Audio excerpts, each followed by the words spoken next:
let's start off. What was well, the one that stands out to me the most was actually kind of one of the coolest opportunities that I ever had in middle school in my first couple or I was either in 8th grade or 9th grade, and the Atlanta Braves were hosting a showcase in Lakewood, Ohio, and I was over my friend's house, and my friend's older brother was going to the showcase because he was out of high school and he just wanted to like give one last chance of like getting in front of some scouts.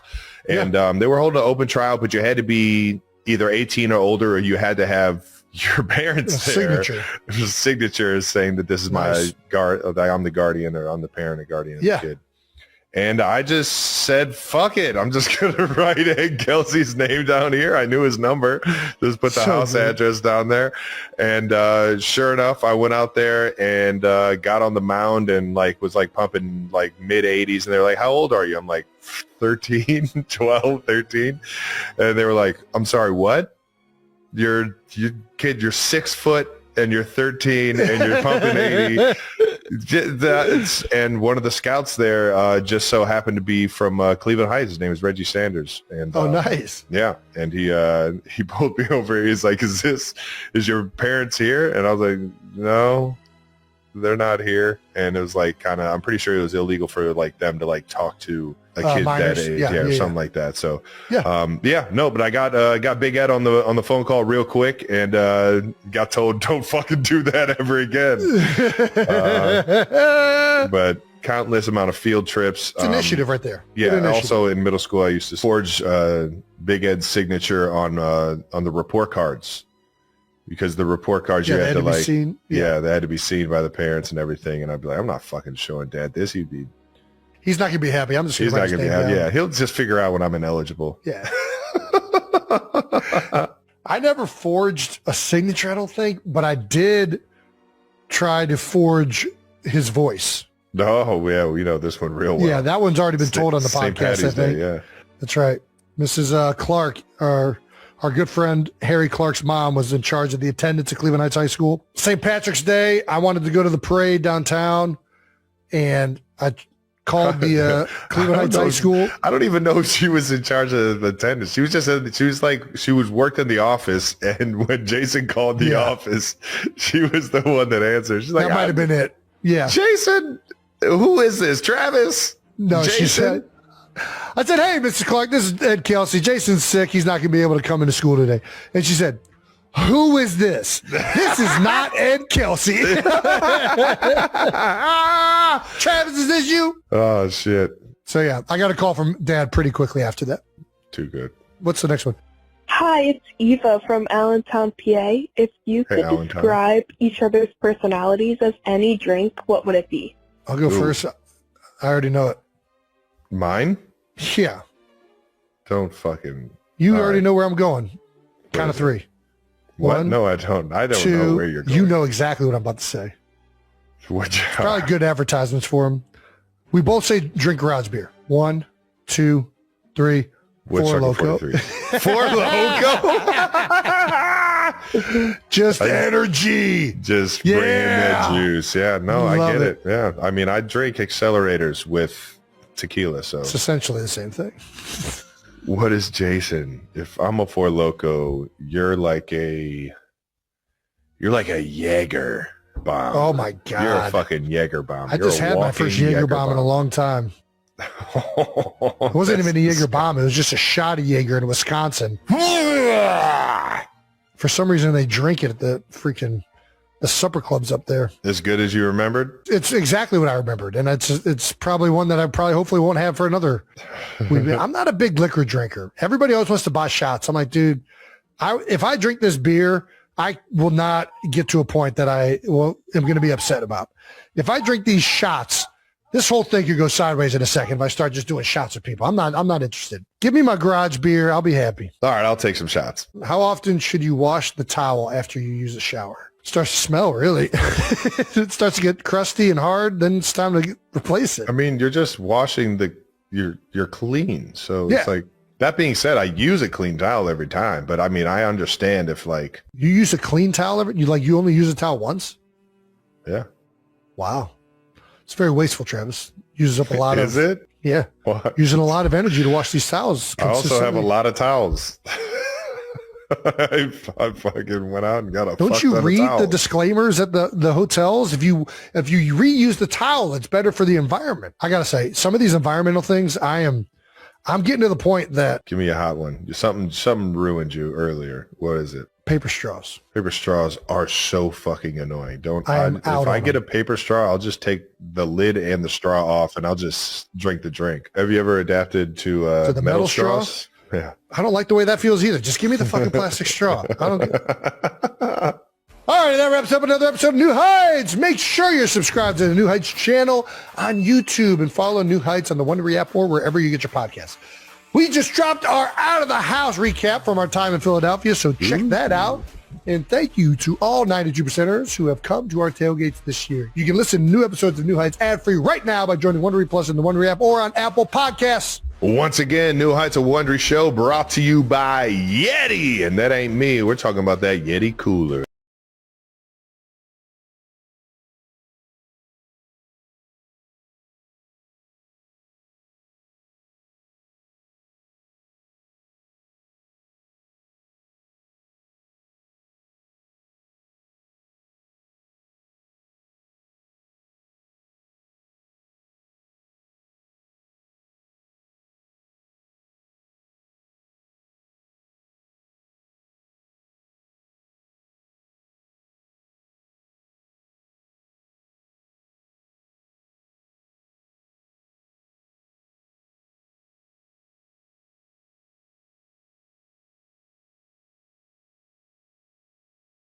Trevor recently told reporters he believed this season's group could end up better than last year's, and when pressed to explain, he said the edge came from chemistry, unity, and a shared willingness to battle for each other, stressing it was never about effort, but about execution, daily work, and coaches sharpening details so everyone could play faster and with purpose, adding that the current chemistry was the most fun he had felt in a long time.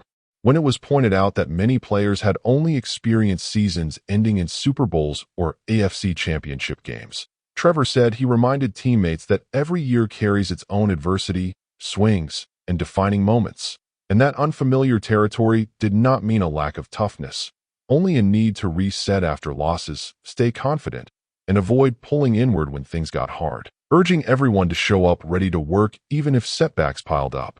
The uneven start, injuries, and missing pieces on offense led to questions about whether defenses now treated Kansas City differently. And Trevor said every week brought a new defensive personality, with opponents adjusting to a veteran offense shaped by Patrick and Coach Reed, while crediting the staff for flooding practices with different looks so nothing on Sunday felt shocking, saying opportunities to make plays were always there regardless of coverage. Subscribe for more behind-the-scenes stories.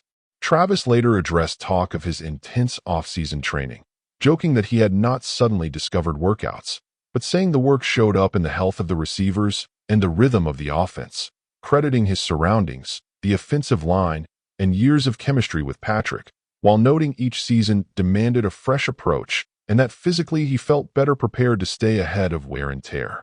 He acknowledged his numbers rose with the offense's improvement, pointing to more weapons and smoother production than the year before. Patrick had admitted he hated sitting at 5-5, but felt energized by what was coming, and Travis echoed that, saying each day offered another chance, and that this season felt unlike any he remembered, adding he welcomed the challenge. He praised the upcoming opponent as strong on both sides, balanced in the run and pass, and noted that Tarvarius, a former Super Bowl teammate, would be returning to face them, raising the difficulty, while saying he trusted everyone in the building and was committed to finding a way to win.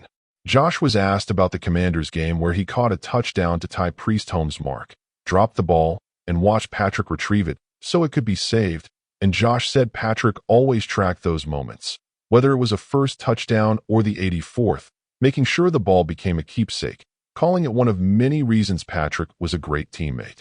Asked if he had reflected on the record, Josh said his focus stayed on winning the next game.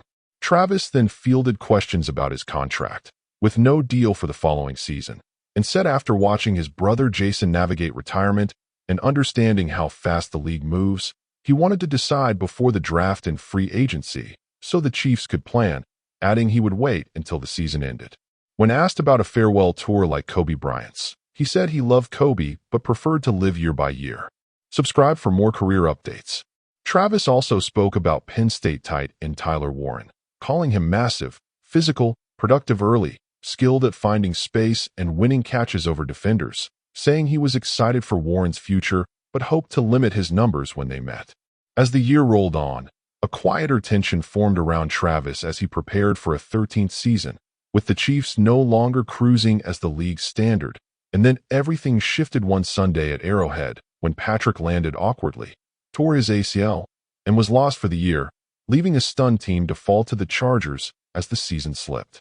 Attention turned to the 36-year-old Kelce, owner of more than 700 catches from Patrick, over 8,000 yards, and more than 120 touchdowns, with 3 Super Bowl rings reflecting a dynasty suddenly paused. After that loss, Travis passed reporters, saying it was not the time and he would talk later, as retirement talk grew louder and heavier.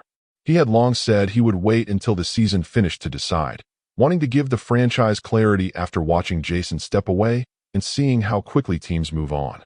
As weeks passed, the sense of an ending grew. Kansas City faced life without the playoffs for the first time in a decade, learning dynasties do not last forever. The Mahomes-Kelce bond had powered everything, built through endless reps and pressure moments.